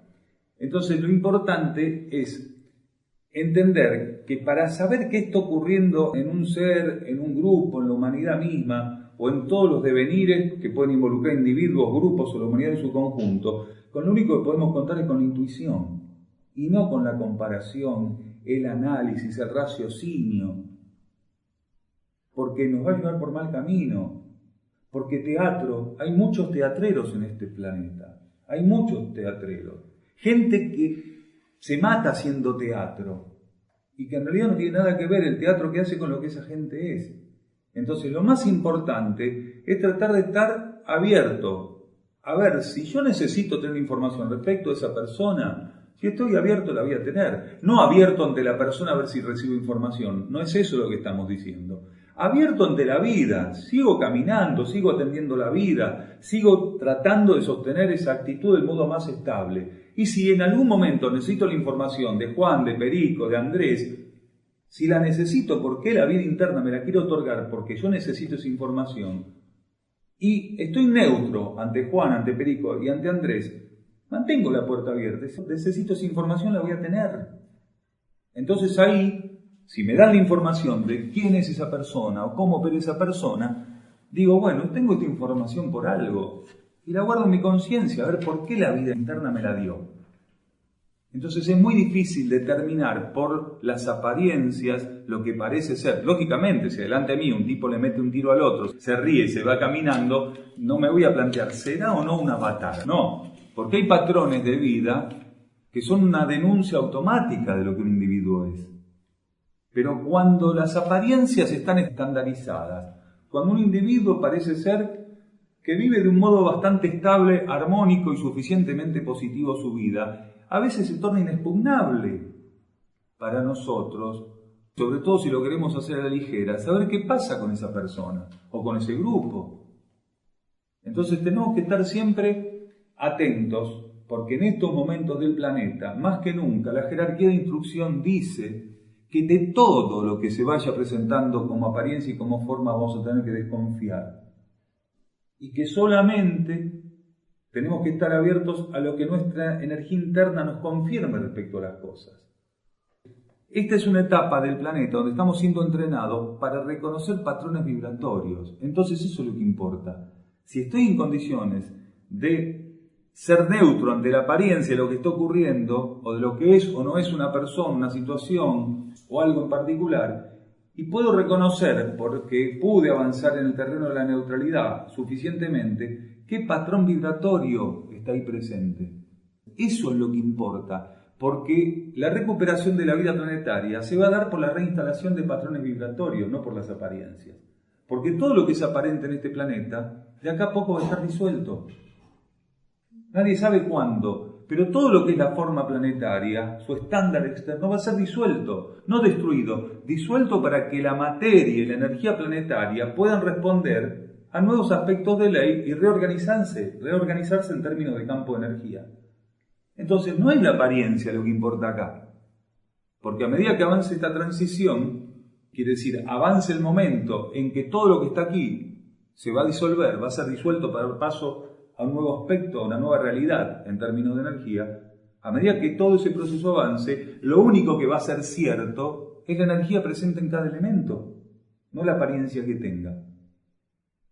Porque hoy las fuerzas involutivas que están presentes y actuando en el 90% de la humanidad con distintos tipos de impacto y resultado, lo que están haciendo de esta superficie planetaria es un teatro de operaciones macabro, donde todo lo que parece ser una cosa en particular no es extraño que resulte ser otra. Un símbolo es un núcleo condensador de energía que puede estar presente en un plano o pasar al otro. Cuando acá en este plano, en este nivel de conciencia, hablamos de símbolo, estamos hablando de un núcleo de energía que se hizo presente de un modo tal que nuestro índice de captación pasa a relacionarse con ese elemento. Ese símbolo, para que realmente opere profundamente en nosotros, tiene mínimamente, para que pueda operar benéficamente, tiene como fuente mínimamente nuestra conciencia interna. Mínimamente. ¿Qué quiere decir mínimamente? Que puede ser también un símbolo, un elemento que opere de manera simbólica, proveniente de niveles que son aún superiores a la conciencia interna. Niveles que exceden la conciencia interna, la jerarquía, entidades de los niveles internos, la conciencia logoica misma. Conciencias o entidades o energías cósmicas que pueden estar alineando cierto tipo de energías en base a la necesidad que un individuo puede tener en estos planos, operan sobre nuestros espejos internos, quiere decir sobre los núcleos de nuestra conciencia interna, y ese símbolo termina pasando, adaptándose y llegando a nosotros por un cometido determinado. Ese cometido no puede ser ningún otro que transformarnos para que esa transformación sea revertida en la asistencia del plano evolutivo acá. Cuando un símbolo es una herramienta de la vida interna, lo que busca es transformarnos, tornarnos receptivos, transformarnos para que eso se revierta en nuestra asistencia a la vida planetaria. Cuando es interno, después hay una gran cantidad de energía simbólica que proviene de la capa psíquica, que son como, por decirlo de algún modo, nódulos que se disparan de la capa psíquica, que dependen de la capa psíquica, y cuando estamos descuidados y sintonizamos con ellos, lo que hacen es distorsionar nuestra conciencia y alejarnos de esta precisión que todos nosotros necesitamos para poder ver qué está ocurriendo en esencia en el planeta y poder asistirlo. Entonces, de la capa psíquica, en general, quiere decir las fuerzas involutivas, a veces provienen elementos que pueden adoptar para nosotros en conciencia apariencia simbólica o capacidad simbólica, y tenemos que estar atentos para ver de qué se trata. ¿Cuánta gente dice, no, estos espirituales interiores, esto de los hermanos mayores? En realidad es una condensación de fuerza psíquica. El individuo se pone en sintonía con eso y lo que hace es bajar la energía. Y después termina involucrado en cualquier cosa. Entonces, cuando es un símbolo interior, mínimamente ahí está la energía interna presente. Y cada vez que nosotros necesitáramos que ese símbolo volviera a estar presente, retornara por algún motivo, al ser interior no va a estar desvitalizado en su poder simbólico. Al contrario, la energía interna puede volver a reutilizar ese símbolo recargándolo en base a la relación energética que la conciencia puede estar necesitando en ese momento. Un símbolo interno, al contrario que un símbolo o un elemento procedente de la capa psíquica, nunca se ofrece a la conciencia de idéntico modo. ¿Por qué? Porque la vida interna sabe que un ser nunca está de la misma manera. Cuando un símbolo interno nos toca, mínimamente opera un sentido de transformación. Y si ese símbolo retornara después de un ciclo, una etapa, viene a nuestro encuentro, la conciencia interna vuelve a colocar ese símbolo interior para nosotros, la carga energética va a ser diferente. ¿Por qué? Porque nosotros ya no somos los mismos, aunque el símbolo sea aparentemente el mismo. Porque la carga energética es lo importante en un símbolo, no la apariencia. La apariencia lo que tiene es la capacidad de abrir un canal determinado en la atención y en el magnetismo de la conciencia psíquica. En términos benéficos, magnetismo. Porque la conciencia interna, cuando configura un símbolo, tiene la omnisciencia de saber qué necesita, qué condición necesita ese símbolo para interactuar en el receptor. toda la apariencia de ese símbolo, su constitución, responde a una diagramación, a un arquetipo interior, que tiene la capacidad de empatía y de llave sobre la conciencia para que el símbolo esté ahí afuera, pero el poder simbólico opera internamente. Lo que hace el símbolo es la contraparte polar para que lo que internamente tiene que llegar al individuo, el símbolo lo abra la posibilidad. El símbolo opera como una llave de apertura.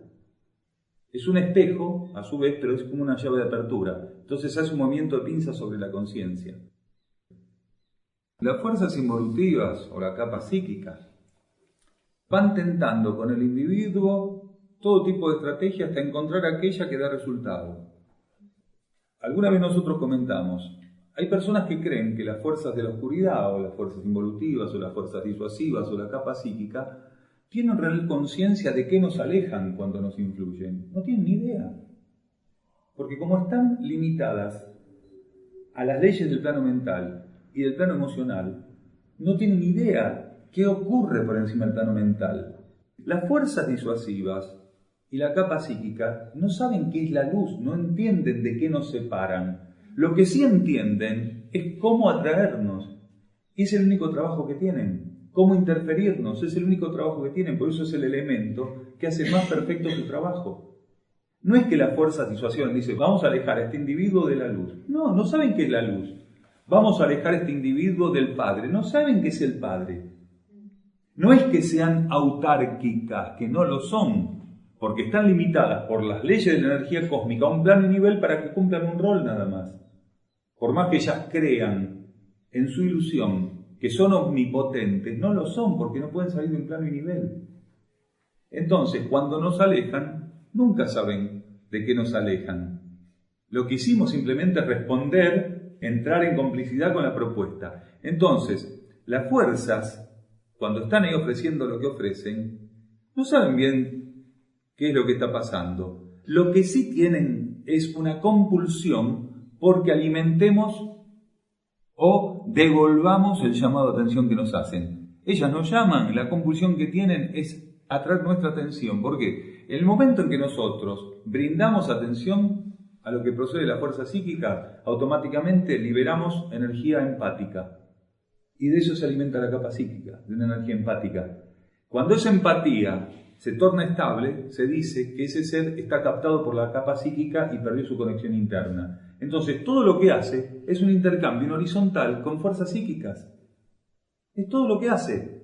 Hasta que él no se da cuenta de eso y busca sintonizar y alinearse a su esencia, a su energía interna, va a haber una ilusión. Entonces ahí va a operar un símbolo, el arcángel Gabriel, y una configuración psíquica nada más. Y lo tiene toda la encarnación diciendo, a las 10 de la mañana me tenés que hacer un rezo, Entonces esa persona está desactivada 10 años, haciendo una ceremonia que lo único que hace es darle a comer a los leones la capa psíquica. Y esto ocurre. O una luz, que es una luz continuamente. Puede ser una luz, una manifestación interior, o puede ser una manifestación psíquica. Muchas de las naves, no todas, pero muchas de las naves que a veces se ven por las noches, son manifestaciones psíquicas. Y muchas de esas manifestaciones psíquicas alimentadas de la ambición espiritual de quien quiere ver una nave. No todo lo que parece ser es. No, se movió en el cielo, es una luz, es una nave. No es una nave. Porque la luz material también responde a las fuerzas psíquicas. ¿Qué es eso? Luz material. No es luz espiritual, no es luz interna, no es luz etérica. No responde a la sustancia etérica cósmica universal. Es luz material. Esa luz, que si la ponen a 200 metros haciendo así, parece una nave, esa luz forma parte de la ley del fuego fricativo.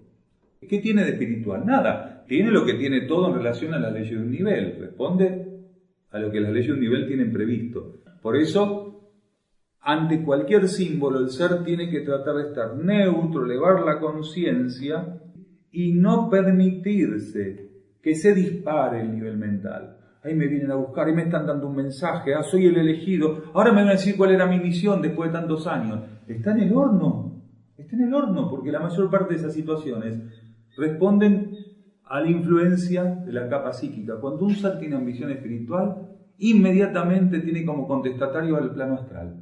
Inmediatamente se están haciendo un festín en el plano astral. Dicen, mira, cualquier cosa que le baje le viene bárbaro.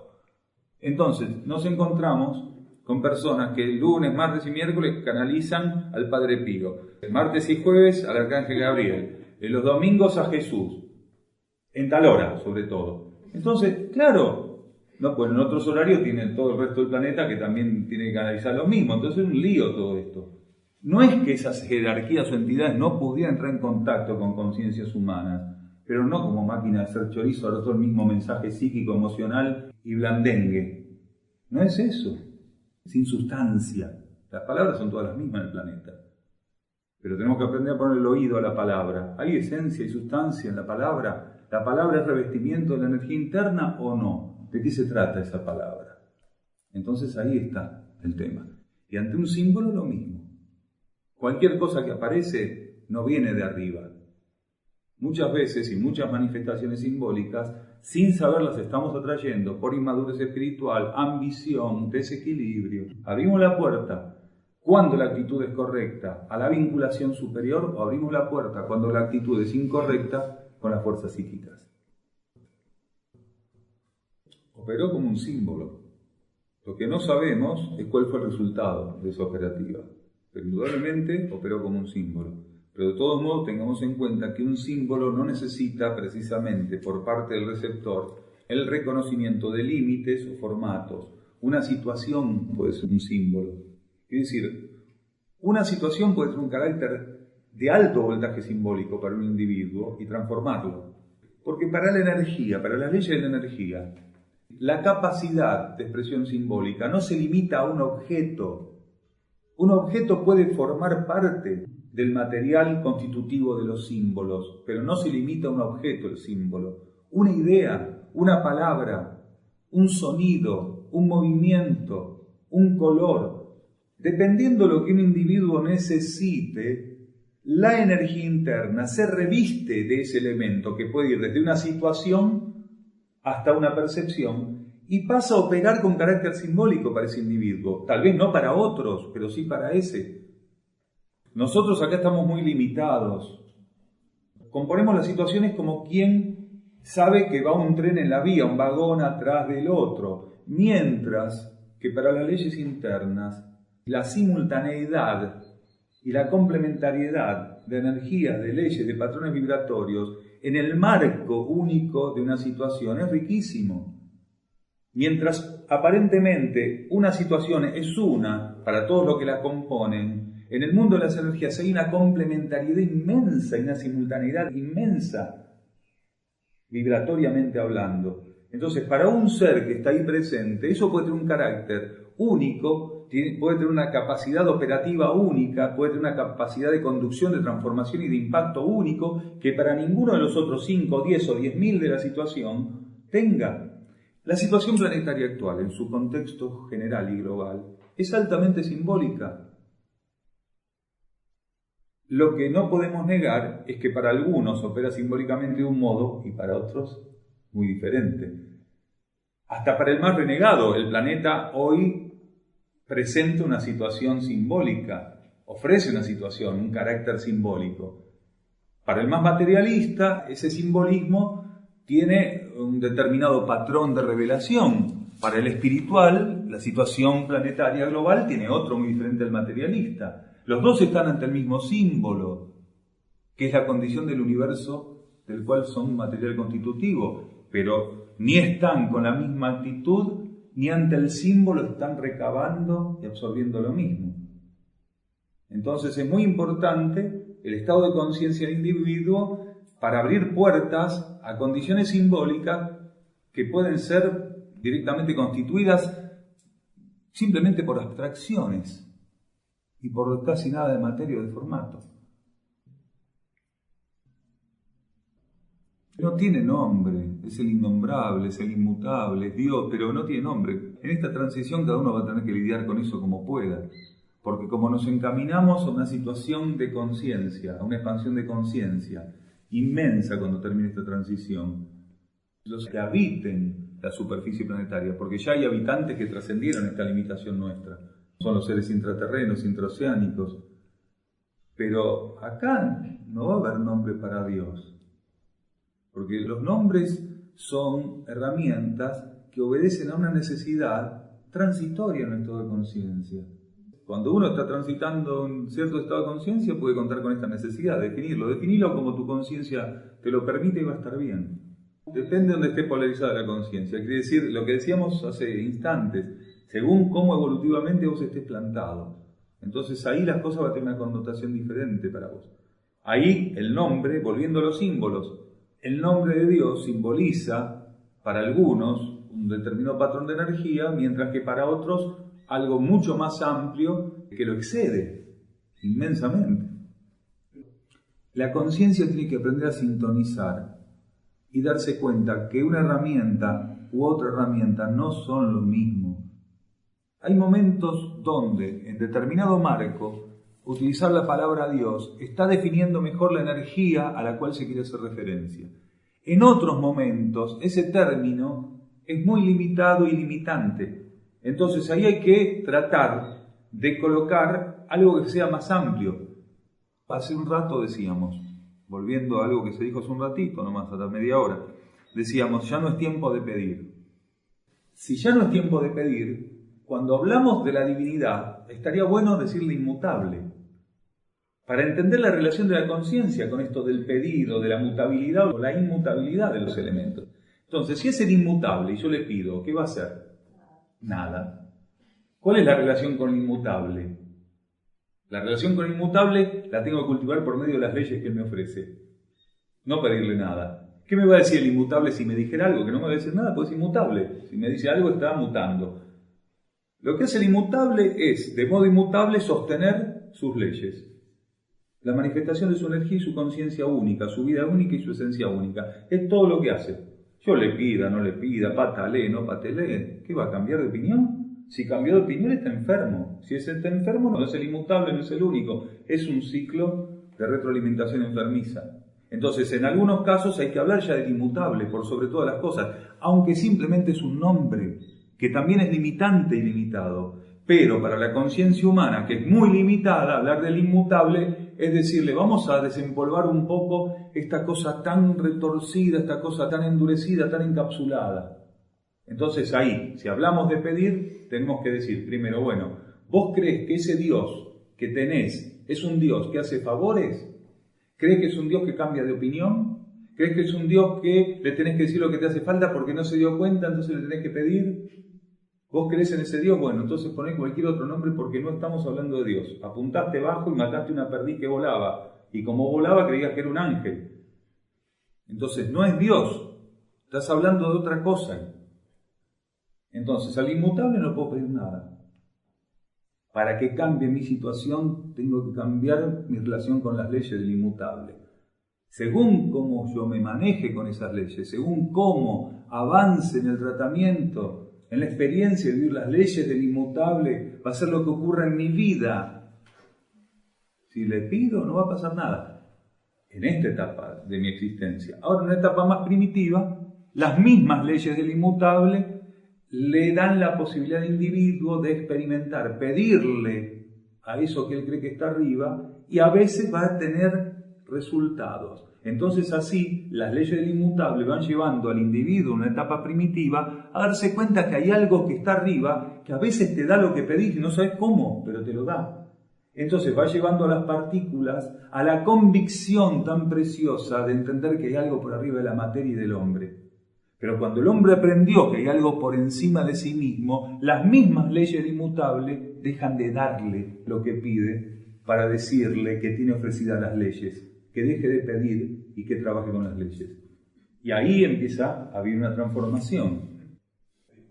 Está bueno, una sonrisa es una buena forma de entrar en contacto con el esclarecimiento, ¿no? Qué bueno, a veces uno se esclarece con sangre, sudor y lágrimas, así que esclarecerse con una sonrisa debe ser muy bueno. Sí, el mecanismo existe. El mecanismo existe. Lo que no existe es inmutable boicoteándose a sí mismo. Porque si él automáticamente restara su atención del cosmos manifestado y este cosmos manifestado se disolviera, entonces no sería inmutable. Lo que hace él es, inclaudicablemente, pero no por persistencia, sino por una condición inmanente a lo que él es, mantener la alimentación de las leyes mediante la energía. Lo primero es ese centro único de conciencia. Lo segundo es la energía como expresión. Lo tercero son las leyes, que son la exteriorización de la aplicación de la energía en los niveles de conciencia. Y lo cuarto son las partículas regidas por las leyes, por partículas, universos, individuos, planos, niveles de conciencia, dimensiones. Entonces, si las jerarquías que forman parte de esa eternización de la vida hacia el inmutable, que tienen a cargo la custodia de la expresión de las leyes, en algún momento restaran su atención a algún plano de manifestación, ese plano se disolvería. No hace falta que sea el inmutable. Este planeta depende de la atención dinámica y continua de la expresión de conciencias logóicas, es decir, de grandes entidades cósmicas que polarizan su energía en este campo de vida, en estos campos de energía. Si esas estructuras logóicas dejaran de alimentar la direccionalización y focalización de su energía, estos campos de vida, este campo de vida se disolvería, sería reabsorbido en la sustancia cósmica universal. Pero eso es contrario a las leyes del inmutable. Y las jerarquías son seres que ya son herramientas de custodia de las leyes. La jerarquía no solo es herramienta de la ley, sino que tiene la custodia de la manifestación de la ley. ¿Qué quiere decir eso? Que cuando para un conjunto de partículas es necesario la constitución de un universo, porque va a ser el campo donde las partículas van a poder ajustar su experiencia evolutiva, hay jerarquías que tienen que mantener la estructura de ese universo en condiciones para que esas partículas puedan hacer ese tránsito. Entonces, ¿qué va a ocurrir ahí? Las jerarquías no traicionan el propósito que tienen que custodiar, pero si tuviera fallas, como tienen fallas en este plano, la relación de la conciencia con las leyes, las jerarquías simplemente cortaran por una milésima de segundo cósmico, la atención sobre este plano se disolvería. No ocurre, pero sí ocurre algunas experiencias evolutivas donde las jerarquías se ven superadas por la inestabilidad a la que llegan esos universos y se llega a disolver, o se llega a disolver parcialmente las estructuras de esos universos. ¿Por qué? Porque se ven superados. Ahí se habla de fracasos evolutivos en algunos planetas o sistemas solares. Entonces, de repente, un planeta que está sostenido por una conciencia logóica, por un conjunto de logos menores en su manifestación, de repente se ve superada por la situación que las partículas que lo componen generaron y evolutivamente ese logo se ve superado, puede ser que llegue el planeta a la disolución, que es lo que no pasó en la Tierra, gracias a que hubo una transmutación logóica. Entonces, toma gradualmente la regencia del planeta un logos de mayor experiencia evolutiva que va revirtiendo la situación planetaria hacia la sutilización y no hacia la disolución, que es lo que hubiera ocurrido con el otro logos, que estaba excedido por la situación planetaria y de querer sutilizar hubiera disuelto. Porque todo es evolución. Un gran logos cósmico tiene un grado de evolución. No es absoluta su evolución, tiene un grado. Es inmenso el grado nuestro, pero tiene un grado de evolución. Si se viera superado, si se viera interferido, necesita o vivir un proceso de transmutación, de fortificamiento de estructuras logóicas, o directamente vive el fracaso de ese universo, o lo lleva a la disolución, a la desintegración. Cuando el individuo está entre la espada y la pared y llega a un límite de estrés enorme, a veces la válvula que tiene que operar la tiene que utilizar. Porque es preferible que utilice esa válvula a que el colapso o el remanente de la experiencia traumática lo inhabiliten por el resto de la encarnación o le generen interferencias traumáticas muy grandes.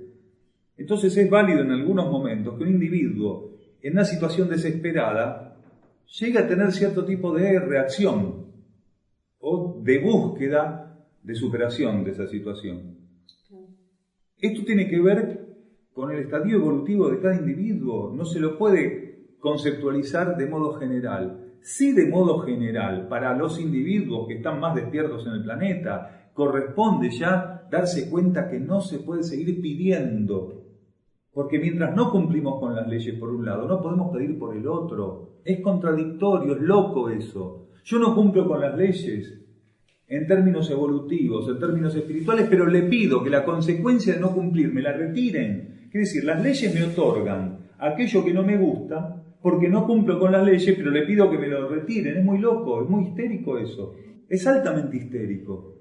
Entonces, ¿qué tiene que aprender el individuo y en el planeta? Que para que su vida se transforme, él tiene que cumplir con lo más íntimo que está en él, guiándolo de modo adecuado. Y lo que está dentro de cada uno, guiándolo del modo adecuado, son las leyes espirituales, es la vida interna. Entonces el individuo, cada vez que está abierto a su interior y a su esencia, acepta eso y busca proyectarlo en su diario vivir, él está avanzando en el cumplimiento de las leyes.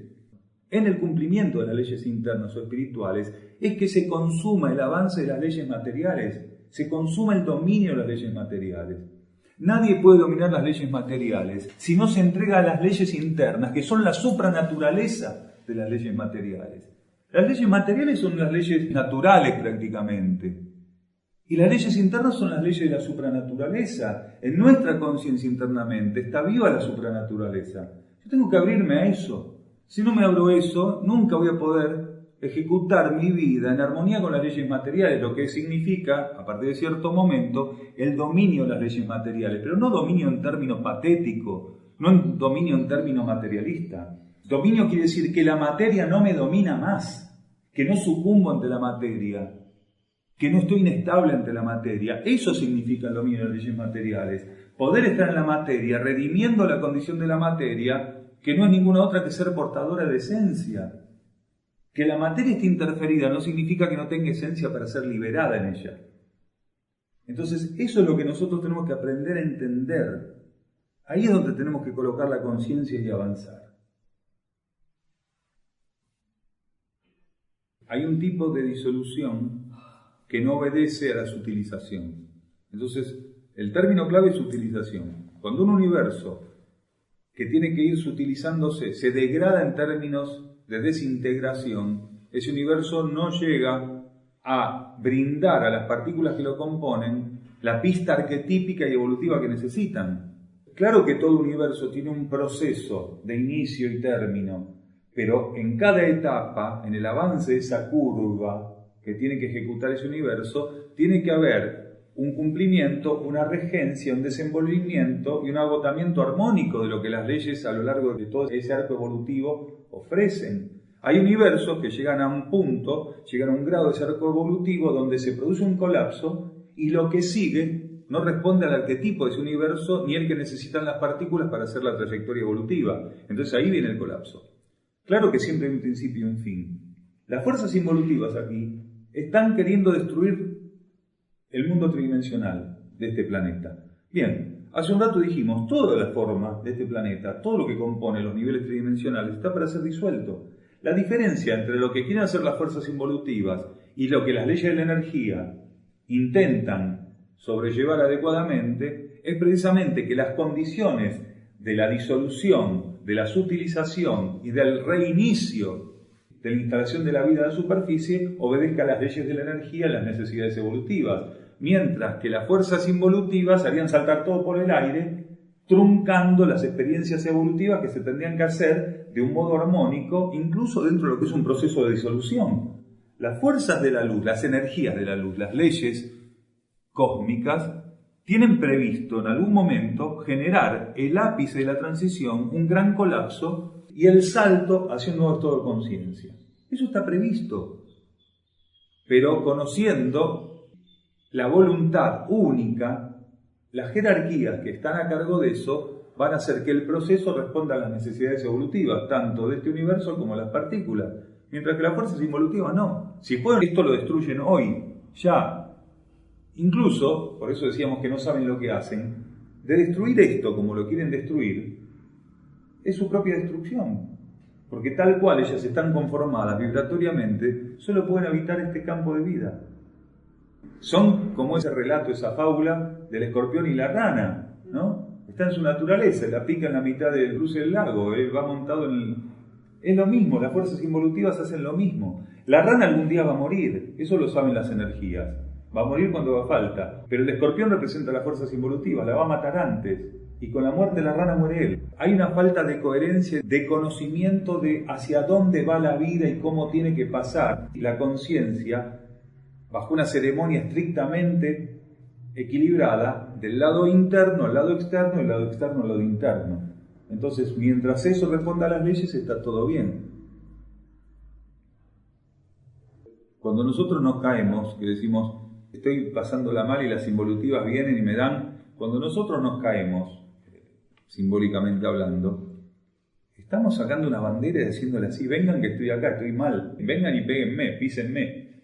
Es muy simple, las fuerzas involutivas, lo dijimos hace instantes, no desaprovechan nada, su trabajo lo hacen perfecto.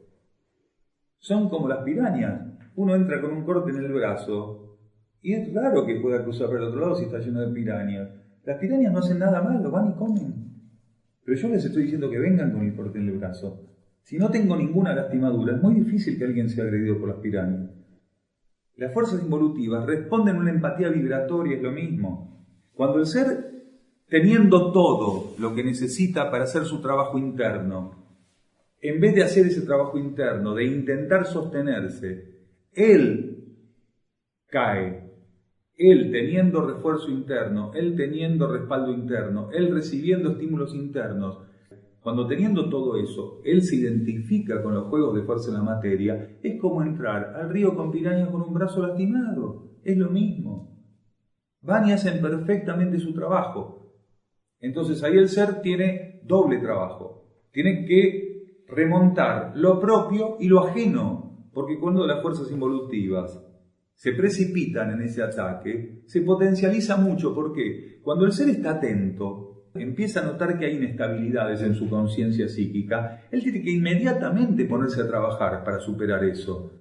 Pero si él dice, no, es poquito, mañana, y mañana es un poquito más pasado, y como la voy llevando la semana que viene, llega un momento que no la remonta más,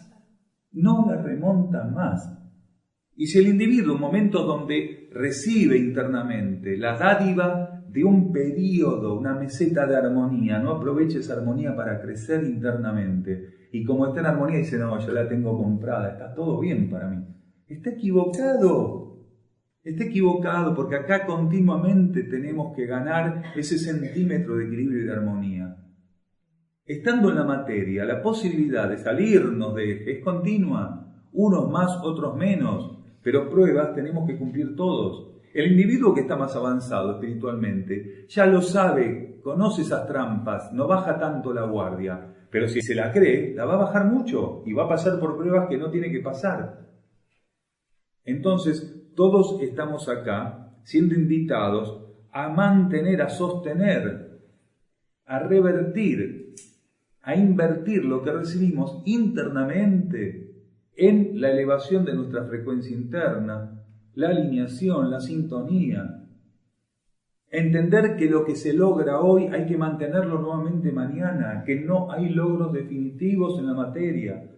Todo lo que tiene que ver con las experiencias materiales, hay que aprender a confirmarlo y a ganarlo nuevamente mañana, a ratificarlo y si se puede, a transformarlo todavía en algo superior. Si no entendemos eso, esto que está planteando va a ocurrir mucho. Decimos, no, las involutivas me están dando. Entonces, con esa excusa, muchos decimos, no, estoy mal, no me vengan a hablar, no, yo no quiero saber nada, mi vida es una porquería, me pego un tiro, lo que fuera. No, somos responsables. A ver si se entiende. Todos los que estamos acá sentados, si no nos interesara realmente crecer internamente, estarían subiendo a un caballo y irse a pasear por la ruta, estarían preparando la ida al cine a la noche, no sé qué estarían haciendo, no estarían acá. Quiere decir que si estamos acá, nosotros tenemos realmente algún tipo de estimulación hacia algo que no es la vida normal y ordinaria en este planeta. Es algo que busca trascender a través de unos pocos lo que el conjunto no puede sostener. Entonces, lo que recibimos continuamente para avanzar en ese sentido, tenemos que ser sumamente cuidadosos, tenemos que custodiarlo, y cuando llega a nosotros ese respaldo, cuando avanzamos 1 centímetro, aprender a sostenerlo, a fraguarlo, aprender a estar ahí como verdaderos guardianes de la situación, de ese estado de conciencia, de eso que está ahí viniendo a nuestro encuentro. Es fundamental ser verdaderos custodios de cada momento de lucidez. La lucidez la perdemos porque nos involucramos con otras cosas. Claro que en la materia todo es inestable. Uno no puede estar 10 puntos de lucidez continuamente, pero una cosa es estar 10 puntos y pasar a 1, estar 8 y pasar a 3. Esa inestabilidad es responsabilidad propia. Alguien que tiene 8 puntos de lucidez en un momento no puede venir a argumentar que está con 2 puntos de lucidez y que él no tiene nada que ver con eso. Eso es mentira, se está mintiendo a sí mismo. No custodió la dádiva interna de poder ver claro, no custodió lo que recibió, lo dilapidó o lo utilizó mal. Entonces, cada vez que nosotros recibamos un estímulo interno y tengamos la capacidad de revertirlo en términos de equilibrio, de un cierto equilibrio, de una cierta armonía, de una cierta claridad, en ese momento, cuando esa claridad, ese equilibrio, esa armonía están presentes, es donde más hay que trabajar, no donde menos hay que trabajar. Los seres humanos creen que hay que trabajar espiritualmente cuando estamos bajos, cuando nos caímos. Claro, ahí no te queda otro camino. Obviamente, ¿para dónde vas a ir? Pero ¿de dónde sacamos que para intentar ir hacia adelante, hacia arriba y sostener una actitud tenemos que estar caídos? ¿De dónde sacamos eso? Por eso la mayoría de los seres que están estimulados a crecer en conciencia caen en este error de no custodiar cada momento de lucidez, de equilibrio, de armonía, y de no revertir esa energía para más, para adelante y para arriba. Si hiciéramos eso, sería muy diferente toda la situación en la materia. Muchas gracias.